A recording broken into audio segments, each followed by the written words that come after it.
Well, I told him it was at first I told Carlos that I'm sorry, I don't know how you're gonna react to this. I'm your mom and you're my son, and I am falling in love with him.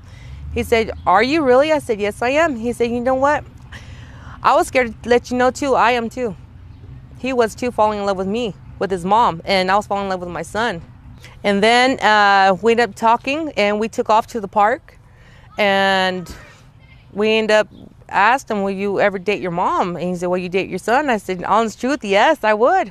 Because 19 years, you're the best thing that ever happened to me, and I really want to be with you the rest of my life.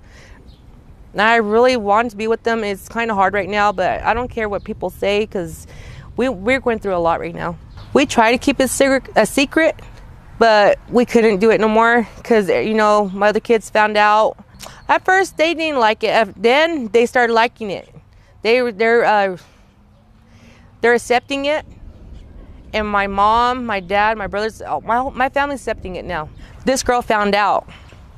So it's across the street from me, and there's a big old fight started, and she called me. She called my son Joseph something and let me know across the street, and she told me I better watch my back, because I'm being incest. I'm not being incest, and she was outside cussing me out, so I went and go get everybody out of my house, and she got her family. We got stabbed, beaten up, jumped. Ambulance showed up. It was me, Carlos, and the kid's uncle got stabbed because the incest, because she made a big deal out of all of this.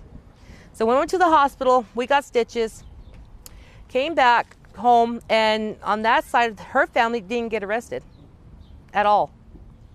So I don't know why nobody didn't get arrested at the time. So we came back home, took a shower. The cops took, first the cops at the hospital, the cops took pictures of where we got cut, sliced. And after that, we came home, took a shower and stuff. Then we sat back, and I broke down crying. I told Carlos, what we're going to do is going to hit all over the world. I said, there ain't no way I can leave you. And he said, don't worry, I'm going to still be with you, no matter through thick and thin. And that's what we're going through right now. Through the thick. And I'm gonna still be with him. I have to. I am going to have to, because there ain't no, if I get out of prison, and if he don't get sentenced, if I get in prison, if I get out, I will move out of Clovis, and I will get a state that will accept us in it. I've been going through a lot on the streets and in public. And it's kind of hard, because it's public record here in Clovis. They can find out where I live and stuff. And this is going through a lot. And I really can't go to the store. I can't go to public. I can't see my other kids. I can't see him. They call me, I'm sick. I'm incest. And it hurts a lot. And you know what I mean? It messes with my mind a lot.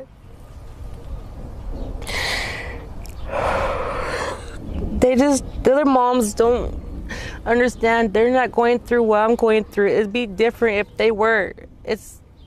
I have, like I said, I didn't raise him for 19 years. It feels like a new person, and my love came back in my life. I've been waiting for all these years. It feels like he's my man, and he does, you know what I mean? Sometimes I call him Hinojito, as that means son in English. And he sometimes, once in a while, he calls me mom. You know what I mean? It don't get to him or get to me. Actually, it feels like more than his lover, because it got so deep.